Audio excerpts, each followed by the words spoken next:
बघा अशा पद्धतीचा जर आपल्याला प्रॉब्लेम आला तर तो कसा सॉल्व्ह करायचा।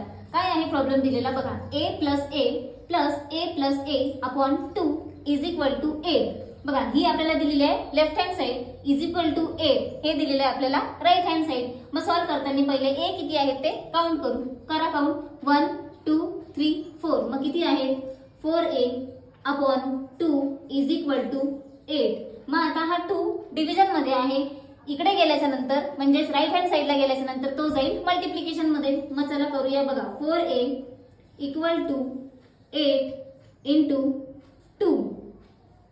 नेक्स्ट मग आता 4a इक्वल टू किती आले 16। परत मग आता हा 4 कशात आहे तर लेफ्ट हँड साइडला आहे, इकडे गेल्याच्या नंतर तो काय होईल डिव्हिजन मध्ये जाईल। मग करूया a इक्वल टू 16 अपॉन 4। मग 4 1 जा 4, 4 4 जा 16। मग आपल्या a ची व्हॅल्यू किती आली तर 4। बघा सोपं आहे। तुम्हाला जर व्हिडिओ आवडलास व्हिडिओला लाईक करा, शेअर करा आणि सबस्क्राईब करा।